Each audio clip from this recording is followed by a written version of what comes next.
listen to what a president that is very, very intelligent have to say concerning Mazen Nnamdi Kanu.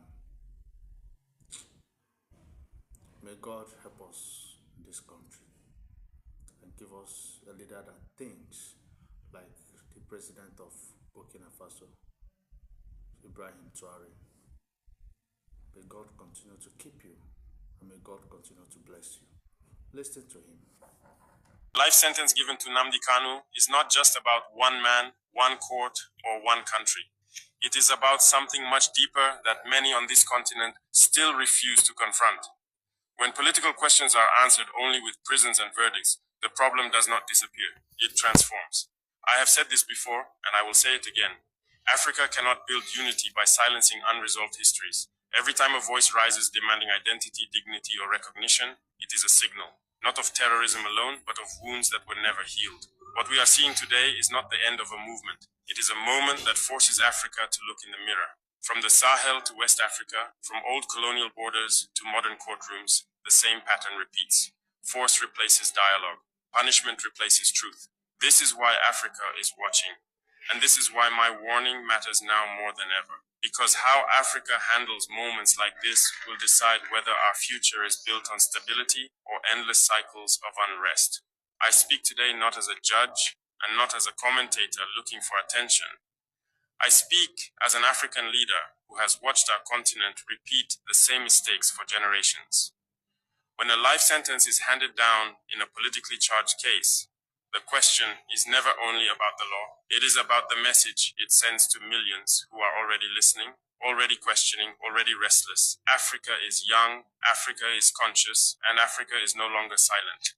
Across our continent, many nations are built on borders drawn without consent. Communities were divided, identities were buried, and grievances were postponed in the name of stability. For decades, we were told that time alone would heal these wounds. It did not. Time only covered them. Today, when those buried questions resurface, states often respond with force before understanding. Courts become the final answer instead of the beginning of dialogue. Security replaces politics, control replaces trust. I have learned something in Burkina Faso through struggle and sacrifice. You cannot defeat an idea by imprisoning a man. You can only delay the moment when the idea returns stronger, angrier, and less patient. Real stability is not built through fear. It is built through legitimacy.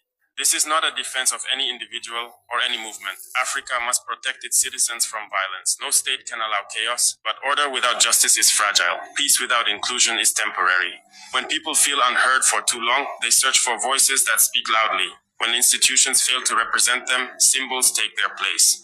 This is how figures rise, not because they are perfect, but because a vacuum existed. Africa stands at a crossroads. One path continues the inherited system where power speaks and citizens listen. The other path demands courage.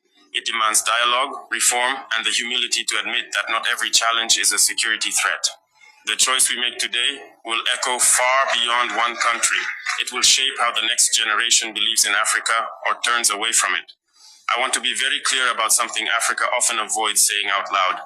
Many of our political crises are not new problems. They are old questions that were never answered honestly. When colonial rule ended, flags were changed, but foundations were not rebuilt. Borders remained, power structures remained, legal systems remained. What changed was who sat at the top, not how the system treated the people beneath it. In many countries, communities were told to forget their past in the name of national unity. Forget the wars, forget the promises, forget the pain. We were taught that silence was patriotism, but silence does not erase memory. It only pushes it deeper. I have seen this pattern across Africa. When identity is ignored, it does not disappear, it hardens. When grievances are dismissed, they do not fade, they organize. And when peaceful channels feel blocked, frustration looks for other exits. This is where states make a dangerous mistake. Instead of asking why anger exists, they focus only on how loudly it is expressed. Instead of fixing representation, they expand surveillance. Instead of reform, they reach for force. We must understand this truth. Security laws cannot replace political solutions. Courts cannot heal historical wounds. Armored vehicles cannot build belonging. In Burkina Faso, we have learned that legitimacy matters more than intimidation. A government that listens does not fear questions. A state that belongs to its people does not panic when challenged. Strength is not proven by how hard you strike, but by how confidently you engage. Africa's youth are watching closely.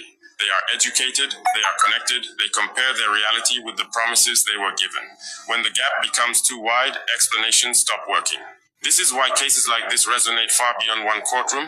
They remind Africans everywhere of unresolved chapters in their own countries. They awaken memories that were never properly addressed.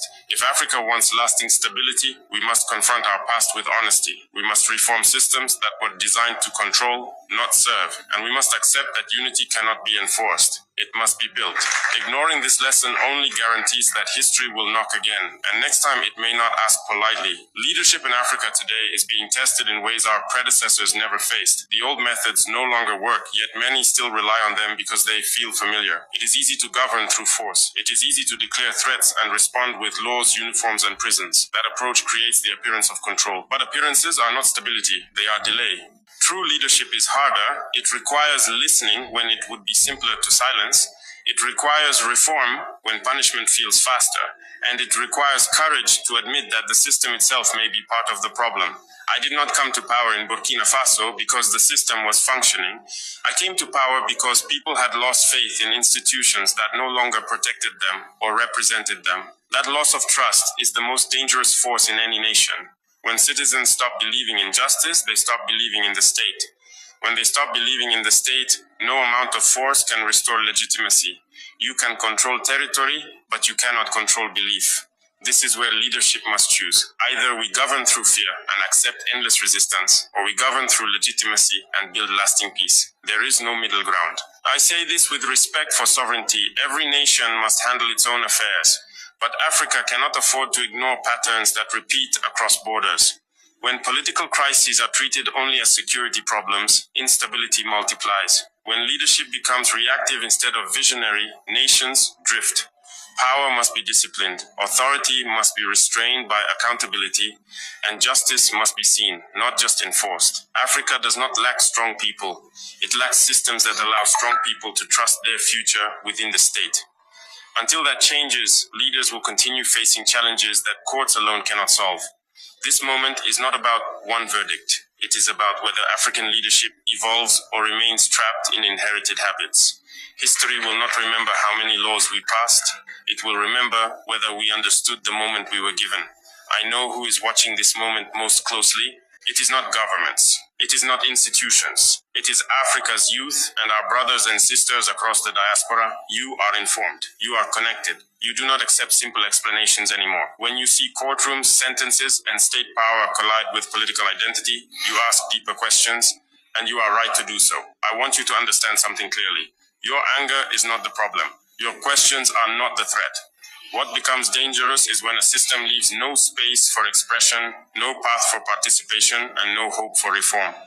Africa does not belong to a generation that inherited power decades ago. It belongs to those who will live with the consequences of today's decisions. That is why your voice matters, even when it makes leaders uncomfortable. But I also say this with responsibility. Change that is driven only by emotion will always be outmaneuvered by systems built on patience. Transformation requires discipline, strategy, and clarity. It requires knowing what you are building, not just what you are rejecting. I do not ask Africa's youth to be silent. I ask you to be deliberate. Organize ideas, not just outrage. Demand reform, not just reaction. Hold leaders accountable, but do not lose sight of the future you want to inherit. To the diaspora, your role is just as important. You carry Africa's story beyond its borders. Speak with honesty. Resist simplification. Do not reduce complex struggles to slogans. Africa's realities deserve depth, not noise. Moments like this can divide or awaken. They can radicalize or mature a movement. The difference lies in leadership, patience, and purpose. Africa's future will not be shaped only by those in office. It will be shaped by those who refuse to disengage, who think critically, and who insist that dignity and justice are not negotiable. Every serious moment carries a lesson. The danger is not that we fail to see it, but that we choose to ignore it. What Africa is witnessing now is not isolated. It is connected to a larger pattern that has shaped our politics for decades. When systems feel distant from the people, tension grows. When leaders rely on force instead of reform, pressure builds. And when pressure is ignored, it eventually breaks something. I have seen how quickly stability can become fragile. One decision, one moment, can either calm a nation or deepen mistrust. This is why leadership must think beyond the present. The easiest response is rarely the wisest one. Africa does not suffer from a lack of laws. It suffers from a lack of confidence in those laws. People obey rules when they believe the system belongs to them. When they do not, enforcement becomes endless and exhausting. There is also a warning here for governments who believe time is on their side. Time does not erase resentment, it organizes it. Silence does not mean acceptance, it often means preparation. I am not calling for disorder. I am not calling for defiance. I am calling for intelligence. Real intelligence in governance is the ability to see consequences before they arrive. It is the discipline to choose dialogue when confrontation feels tempting. Africa's future cannot be secured by repeating inherited habits. The world has changed. Our people have changed. Expectations have changed. Leadership that does not evolve will find itself permanently reacting instead of shaping. This moment challenges every African state to ask a hard question. Are we governing to control the present or to secure the future? Those two goals are not always aligned. History is patient, but it is honest. It records patterns, not excuses. And it remembers which leaders understood their moment and which ones misunderstood their power. Africa still has a choice. The warning is clear. Whether we listen or not will define the next chapter of our continent. Africa's story is not finished. What we are witnessing today is only one chapter in a much longer journey. Moments like this force us to pause and reflect. They remind us that power is temporary, but consequences are not. Decisions made in courtrooms, offices, and security meetings travel far beyond their original intent. They settle into memory, they shape belief, they influence how generations understand justice and belonging. I do not speak with anger, I speak with responsibility. Africa cannot afford endless cycles of tension followed by silence, only to repeat the same pattern again. Stability built without trust will always be fragile. Unity imposed without inclusion will never last. The future of this continent will not be determined by how strongly we enforce authority, but by how wisely we exercise it. Leadership must evolve from control to confidence, from reaction to vision, from inherited systems to African solutions. Our people are not asking for chaos, they are asking for dignity, they are asking to be heard, and when people feel heard, they defend their nations rather than resist them. Africa stands at a crossroads, not because of one verdict, but because of what it reveals about how we govern ourselves. The path forward is still open. Dialogue is still possible. Reform is still achievable. But time matters. What we choose now will shape whether Africa's next chapter is written in stability and trust or in repetition and regret.